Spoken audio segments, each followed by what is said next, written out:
Kasama ko po ba yung mga taus-puso, napakarubdob sa kanilang mga puso't damdamin ang paghihintay sa pagbabalik ng Panginoon Kristo? Salamat po sa 2 kalahating katulad namin ni Pastor ay talagang eagerly waiting for God or for Jesus' return.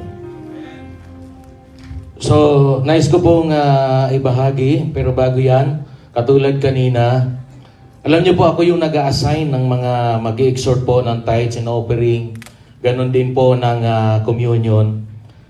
Pero last week po, 2 weeks ago, habang ina-assign ko si Sister Ruth, sabi niya, hindi pwedeng siya lang daw po yung i-assign ko.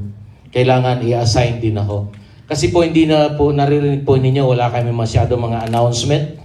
Pero meron na kami ngayong arrangement. Kung pag siya magsasalita o siya mag-exhort ng communion, halimbawa, or tithes and offering, yun na rin po ang pagkakataon namin na mag-exhort ay magbigay ng mga announcement, encouragement, dagdag. Kasi po, kumbaga, hindi na namin pagagampanan pa kay Pastor yung mga announcement. Papel na po namin yon. Kaya nga po, sabi namin kay Pastor, huwag nyo na pong intindihin kung anong nangyayari sa paligid. Kami na po ang bahala. Meron siyang gustong ipagawa sa amin, sabihin lang sa akin, sa hindi man nakakakilala, ako po yung ground commander at yung puwersa po natin, andyan hindi yun nakikita. Okay? So anyway, ngayon po ay meron tayong mga iba-ibang panauhin.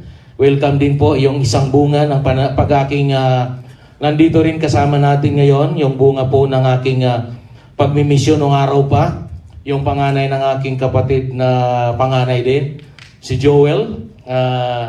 And then, welcome. And then yung kanyang kagagraduate lang din na nag-iisang anak, Joel din, pero hindi junior. Okay. Okay, welcome po sa ating lahat. So, salamat po sa mga nai-assign na po namin mag-exhort po ng tithes and offering ng communion. So, kung yung pong panahon na yon ay meron pong magandang patutuo, kasi po dati pag may na-assign, madaling araw na humihingi pa sila ng patutuo. Hindi po. Pag na-assign po tayo mag-exhort ng tithes and offering, focus po tayo doon. Pag may patutuo ang Panginoon, wala akong problema. Basta po nakaugnay doon sa atin pong gagampanan tungkulin sa pagkakataong yun. Ibahagi po natin dahil yun po'y kailangan ng bawat isa.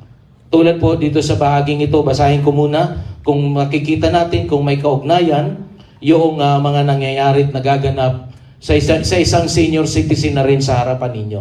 Senior citizen na rin po ako for 3 years. Okay?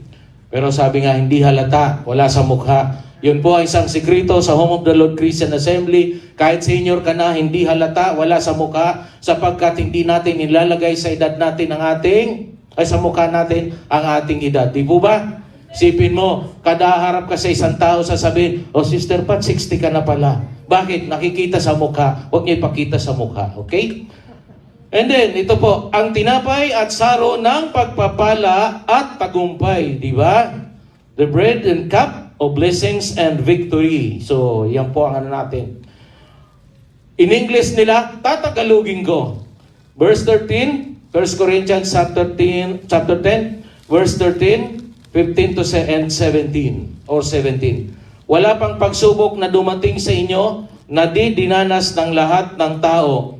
Tapat ang Diyos at hindi niya ipahihintulot na kayo'y subukin ng higit sa inyong makakaya. Sa halip pagdating ng pagsubok, bibigyan niya kayo ng lakas upang mapagtagumpayan iyon. Ang kaibahan ng mga nakadanas ng ibang mga pagsubok noon, sa ngayon, noon, puro sila paglalakad. Nung araw din, bago ako sumakay ng taxi, isipin ko muna, may pera ba ako? Pero po, kung kailan ako naging senior citizen, sa Diyos ang papuri pa sa salamat, ayoko mag-commute. Kaya minsan, pag galing dito ng service, pauwi na kami, sabi ng grab driver, Sir, ano sasakyan nyo? Marami. Iba-ibang modelo. May kanya-kanyang driver, may kanya-kanyang garahe. Bahala sila sa maintenance, bahala sila sa parking, bahala sila sa garahe. Hindi ko pa sagot ang kanilang pagkain. Mas mayaman pa raw ako kay losyutan. Amen, di ba? So bakit? Kung sino ang available na driver pagka kinailangan ko sila yung magre-response. Di po ba? So marami akong sasakyan. Noong araw, may sasakyan ako, nag-iisa. Ako nagda-drive, ako naglilinis. Pag may diferensya, ako rin ang lahat gastos ko. O di ngayon, nung nag-senior na ako, bago ako mag-senior, may trabaho asawa ko, may trabaho na yung anak namin. Aba, ang senior citizen na to, bahagi ng kanilang araw-araw na pagpasok. Bakit? Parang nakasubsidize sa akin yung half ng kanilang expenses sa transportation. Kaya biro ng isang pamangkin ko, Daddy tawag sa akin, pumapasok din ako, allowance ko. Di ba? So, yan po ang senior citizen na ang laki ba ng kinikita? Hindi. Ibig sabihin, yung pangako ng Diyos, tupad na tupad sa buhay ng inyong lingkod. Na kapag kaya hindi ako nagkulay. Kapag ka pumuti na ang buhok, mararanasan mo pa rin yung pagiging mabunga. Hindi po sa anumang aspeto. In all aspect, nararanasan po natin yan. Lalo na po sa financial. O, laki sigurong kumita ni Pastor. Kapag wala ako sa church, ako po kasi ay pinupuntahan na iba't ibang mga pasyente at yun po ang aking mission field. Hindi lamang sila gumagaling, kundi sila po ay nakakatanggap ng kaligtasan sapagkat nililid ko sila sa panagtanggap sa Panginoon Kristo katulad po ng nangyari kanina. Kaya naman po ang kagalingan ay mabilis na kanilang nararanasan. Kanina nung binibigay sa akin ng prayer request, sabi ko, doon sa aking kapatid na pastor, Pastor Mati, sabi ko, tapos na po ito, sige pagpipray natin mamaya. Amen?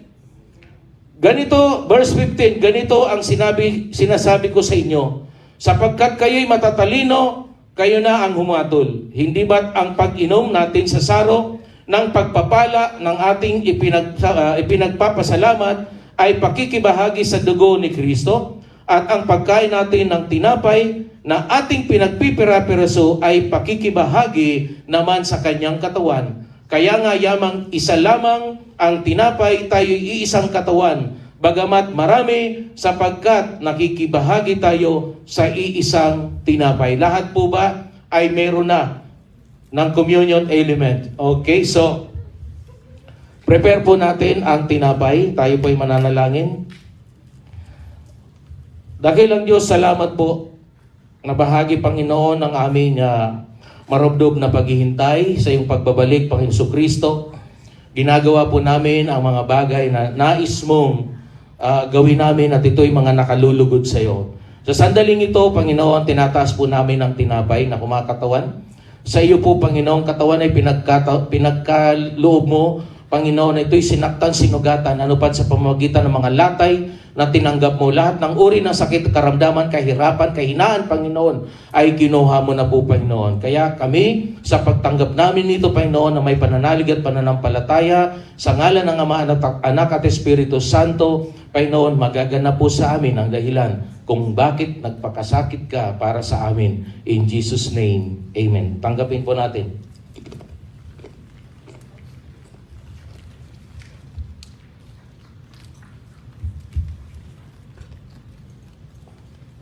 Kung paano, Panginoon, inihandog mo ang iyong katawan kasamang nahandog, Panginoon, para sa amin. Upang malinis, Panginoon, ang lahat ng uri ng karumihan na dulot ng kasalanan. Panginoon, maraming salamat po na sa pagtanggap namin ng katas ng ubas, kami napapaalalahanan at higit sa lahat ang diablong si Satanas ng mga katawang ito na may pananalig, may pananampalataya sa Panginoon Kristo ay tinubos ng lubusan sa karumihan ng kasalanan na magdudulot ng kamatayan. Sa pagtanggap namin ito ay napapaalalahanan kami na kaming mga tinubos ay may pag-asa sa buhay na walang hanggan, ganap at kasiyasiya. Salamat po sa dugong ito o sa katas ng ubas na to na tinatanggap po namin ng may pananalig at pananampalataya sa ngalan ng Ama, Anak at Espiritu Santo. Tanggapin po natin. Marami pong salamat.